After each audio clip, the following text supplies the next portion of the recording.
Hello, everyone. A really warm welcome to this second day of the Alt Winter Conference. This is the first of our parallel sessions this morning, and I'm delighted to welcome Jade Kimberley, who's joining us from the University of Nottingham International College today to speak to us about professional development in learning technology, what lies ahead. So without further ado, I'm going to hand over to Jade, and please do enjoy the session. Thanks so much, Caroline, and good morning, everyone. It's great to be here and to be kicking off day 2 of the Alt Winter Conference. Had a great day yesterday, some great sessions and lots of fun as well. So hoping today will be just as good. I'm sure it will be. My name is Jade and I'm an academic leader at the University of Nottingham International College, which is part of Kaplan International Pathways.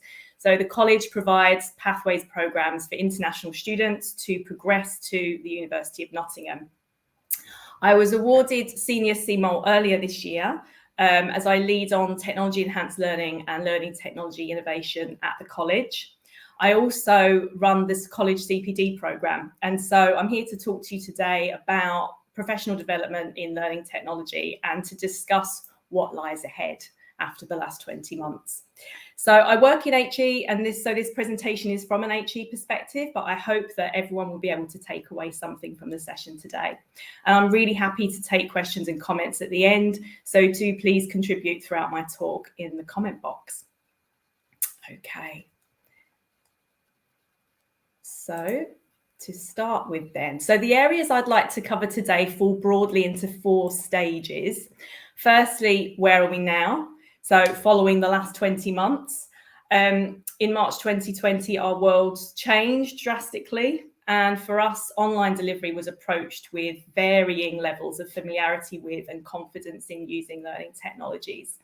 But this led to a really big leap in engagement and skills development with our staff.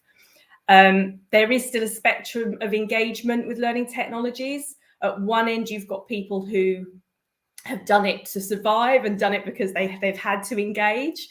I'm thinking of a training course I went on a few weeks ago where it was on Teams and we had quite a few issues joining the session. And the first thing the leader said when we managed to get in was, "I can't wait to get back into a training room." So there's that sort of end of the spectrum where it's been a necessity. And then at the other end, you've got people who are already really engaged with learning technology before the pandemic hit, and they have led the way really and inspired others and continue to develop, which has been wonderful. After 20 months, we are tired, we are burnt out, we need a break, and it's still going on. So we don't really feel like we've had time to reflect and appreciate what we've achieved in this time. But I think when we do get that chance, and it is so important that we do that and encourage reflection in others, we'll really appreciate just how much we've learned and how much we've achieved in very trying and difficult circumstances. And we need to do that in order to move forward. So in terms of what comes next, what do staff want? What do they need from their professional development program? Is learning technology still a priority for them, or are staff desperate to return to old ways? How much do teachers value learning technologies in their practice now versus 20 months ago? So it is really important to ask the educators at this point how they feel. And we do that throughout our CPD program. We involve the tutors a lot in the process. And I'm going to be talking about a research project that's currently underway that I'm working on with some colleagues, and I'll present some initial findings from that later. Moving on finally to what lies ahead, I'll be talking a little bit about the next part of our project, disseminating the findings and the importance of involving the staff in what comes next. So to provide you with some context in my sort of working environment, I've mentioned that I work in the UK Pathways College. We have around 500 to 600 students, around 50 academic staff, and a mixture of part-time and full-time staff. and a mixture of online and face-to-face delivery. So when we had our periods of lockdown, so March 2020, January 2021, we were completely online. Apart from those times, we've had a mixture of face-to-face delivery for students, international students who are in the UK, and then students who, for different reasons, would be online. So they may have returned to their home country, they may have started their program and continued it in their home country, they may be quarantining, they may be isolating. So different delivery modes. That has been the transition between those, and keeping up with the changes has been probably the most challenging part of my work, I would say, in the last 20 months. To help with that, we run a weekly Cpd program. So I took that on in January 2019, and obviously everything went online in March 2020, including the Cpd program. And what I watched over the first few months of lockdown was how much my team were engaging with learning technologies and using them in their practice. And I wanted to showcase and celebrate that. I think that we wanted to grow and develop and share those ideas, but primarily I wanted some way of acknowledging all that work that my team had done. So we put together an afternoon session called Tell Talks, and that ran in July 2020. And staff came for 30-minute bite-sized chunks, and they delivered a demonstration of a learning technology they were using and how they were using it with the students. And then there was a Q&A session at the end to discuss possible development and ways we could use the technologies further in the classroom. That went down a storm. It went really well. So a couple of months ago, we ran a part 2, Tell Talks 2021, and we collaborated with our college in London, Kaplan International College, London, and we had some colleagues who came and ran some discussion sessions around the in Tell, the enhanced part of Tell. We also ran discussion sessions on inclusivity in learning technology and barriers, and what prevents us using Tell, and where it is appropriate and when it isn't appropriate to use it.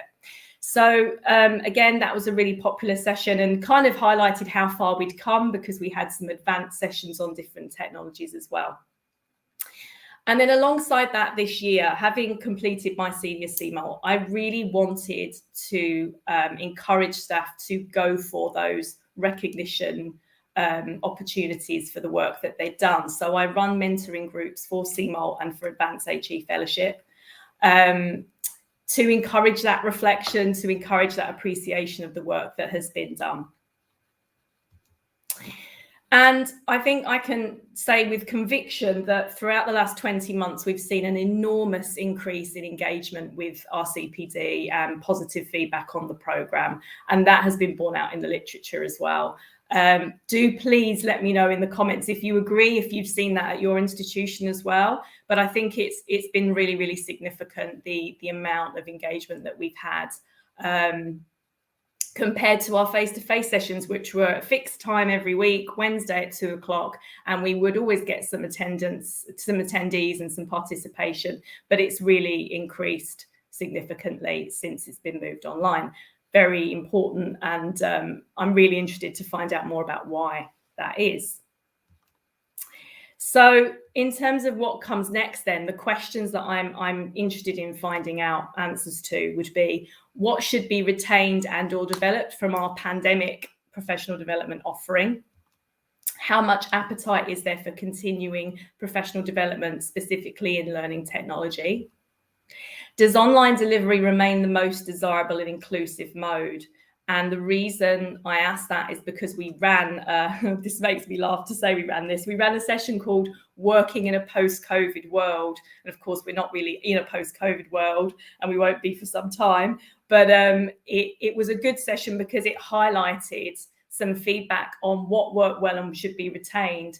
CPDs, easier to attend online and watch the recording if you're not able to make it. Lots of agreement with that, and that was the first thing people wrote about on the first and the most agreed with topic, that they really wanted the CPD sessions to be held online.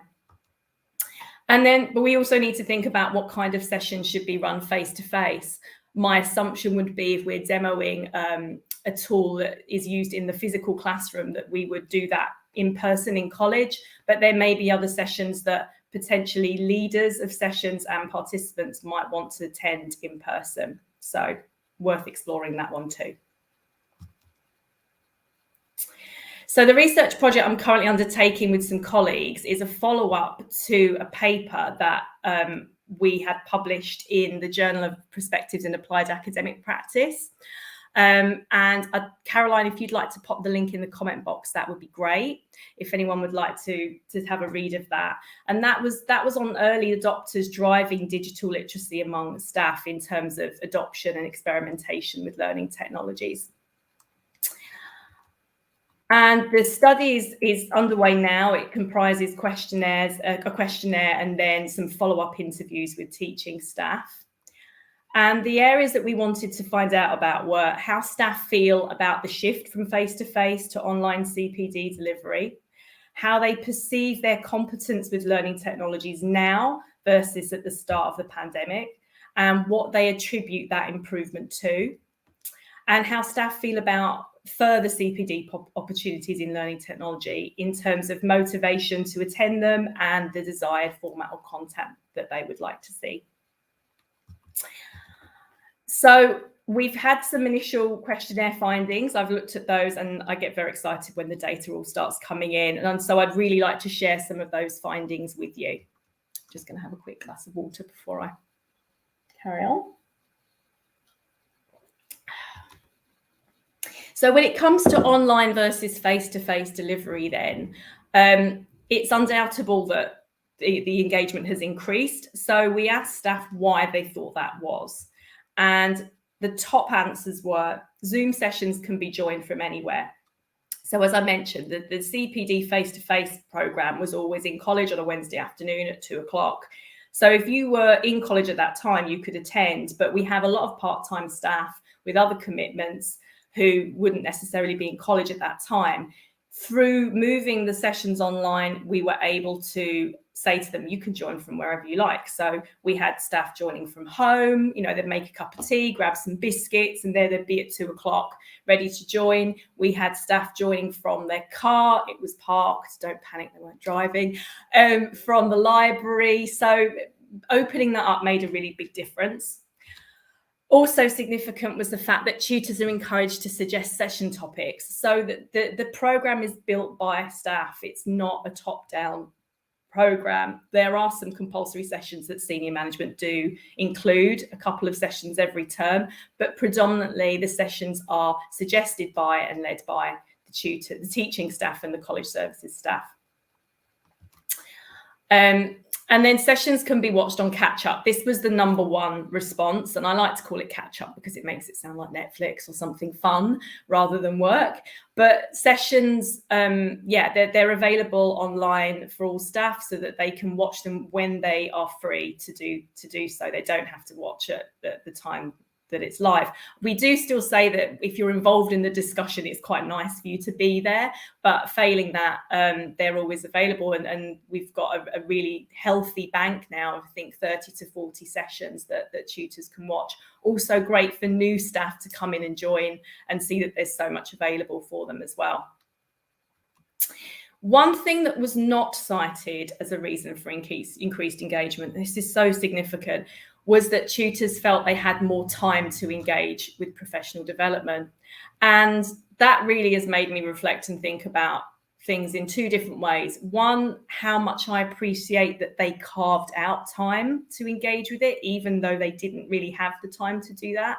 But also, how can professional development should be an option. It should be part of our working week. It shouldn't be something that we have to make extra time for. So how can we tackle that issue of sort of increased workloads because of the pandemic? How can we make sure that our staff have time to engage with professional development? So in terms of the future delivery, 57% requested that it stay online.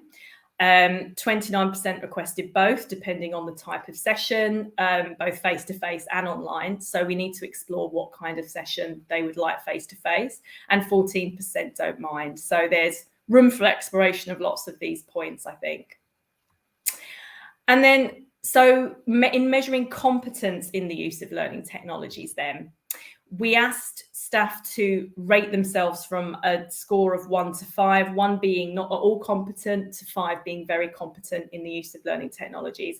At the beginning of the pandemic, their average score was 2.6.5 versus now, or a month ago when we asked them, the average was 3.9. So really pleasing to see the increase. There were a couple of tutors who already self-reported higher anyway. So I think they were around a 4, and they didn't feel that they'd quite gone into the 5 yet. They were still a 4. But for the majority, there was a sort of 1 point or 2 point improvement, which is just really great to see.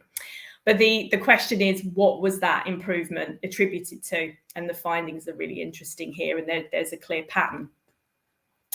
So learning from peers was one of the factors that they said was important. Sharing ideas and practice with peers, you can see the pattern emerging. Independent experimentation. Now, whether that be without the learning or the sharing, or whether it be after they've learned and shared, we need to explore a little bit further. But certainly that going away and experimenting with different technologies in the classroom and different techniques and different activities is there. And then finally, engaging with the college CPD program was also considered a factor too. 2 things that weren't really included or weren't rated highly were completing company produced training. So there was a huge amount of work done to produce self-access resources and webinars that were run for staff throughout the last 20 months, but that wasn't really considered a factor in how staff improved their competence. Neither was attending external CPD events, and I guess that ties in a little bit with the time issue as well. Also not a factor. But so it seems then that staff feel that learning from each other and sharing ideas with each other, plus experimenting on their own, had a greater impact on their competence than learning from people they didn't know or accessing resources made by people they didn't know. And I wonder then, and this is something to explore further, if the circumstances we were all working in had an effect on this in terms of a need or desire for connection and belonging at a time when we were all locked down and unable to see each other in person. So certainly our weekly CPD sessions provided a space for staff to check in with each other and catch up briefly before the session started, and engaging with the college CPD program is cited as having an impact on improved competence. So there's quite a lot going on there, and I really want to explore that further. So in considering whether there's an appetite for continued PD in learning technology, 87.5, a resounding yes, there is. They reported it as important or very important to continue that professional development. And the reasons, again, are several-fold. So it's relevant to online and face-to-face practice. So they recognise that they'll still want to use learning technologies in the classroom when and if we go back fully to face-to-face teaching. It's important to start today. I like this one because it's one of the alt core values. But yeah, a recognition, and we all know from our sort of weekly downloads of Zoom updates that technologies are constantly being updated, but they recognise the need to stay up to date with that and to look at the developments and keep up with them and use them in their practice. A chance to share ideas with peers. Again, talking about working with other people and sharing with other people, so the themes running through there. And it's appreciated by students. So the students engage with it, they enjoy it. And so that also gives them motivation to continue to develop in this area, which is great to see. So in terms of what lies ahead then, there's definitely a chance to explore all of these ideas and thoughts further through interviews, and then to share the findings with the college staff and with the wider network. We have a wider network of colleges that I think would really benefit from this information. But then also hold a session open to all staff to discuss the findings and decide on implementation. So rather than just say, well, this is what the interviewees and the participants said, open it up and discuss it further to get more ideas about how tutors feel about the future professional development provision. What is so key is to involve prospective participants in all stages of the process. We know that from the initial findings that involving the tutors in the sessions and making it a staff-led program has boosted engagement. So we need to continue with that and make sure that staff are acknowledged and encouraged to take part, not just in participating, but also in leading sessions to develop them professionally as well. And finally, this idea that we need to have a culture shift away from staff having CPD done to them. They are active in the CPD process, they're active in their learning, and we need to make sure that they feel included. And certainly I've found that in running the CPD online in this way, we've managed to achieve a much more accessible and inclusive program. So there are my references. I've also included there my email address and my Twitter handle. So I'd love to connect with anyone who's interested in the research and would like to know more. And I'm really happy to answer any questions or comments now, if we have any, Caroline. Yes, we do. Thank you, Jade. That was a great session. It's been lovely to see such positive feedback from your colleagues on the CPD opportunities that you've provided to them. And yeah, we've got a couple of comments coming on the chat. So the first one is from Anne C, who asks, could this be more about peers and college understanding the context? I wonder if Anne means more about that in terms of when I was talking about the company produced training. I think it probably... Yes, sorry, that came up at that slide, yes. Yes, possibly. But then what the people, so the department that produced the training, they actually did a sort of month-long project where they came in and observed a lot of online lessons and talked to tutors so they could kind of understand what was needed in terms of training. So they didn't just produce it cold, if you like. They came in and talked to us and observed lessons so they could see what might be needed, which I think was important. But I don't want to make too many observations about why, because I really want to find out more through asking questions and interviewing. But certainly the context may not have been fully understood, but there was an awareness of context, certainly. That kind of leads into the second question a little bit.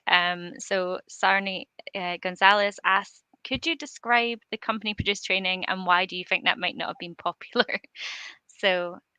Yeah, I mean, it was carried out, it was attended, but some of it was it was self-access, and it wasn't as maybe interactive, or didn't provide the opportunity for much discussion face to face. So there were kind of discussions online that happened, but I wonder again whether it was that opportunity to come together and discuss that was really needed. And that's what we did a lot in our sessions. There was just a lot of just talking about how we were feeling and what we were doing. And I just wonder if people are more comfortable sharing that with their direct colleagues, rather than people that they haven't met before.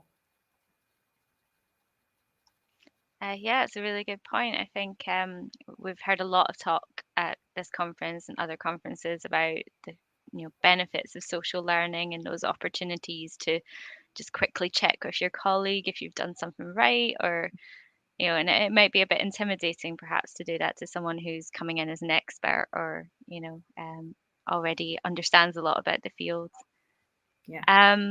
There's not any more questions at the moment. There's some comments about a great presentation from Nick. Thanks, Nick. I'm just going to check if there's any more questions for Jade on this presentation. Please do share those in the chat with us.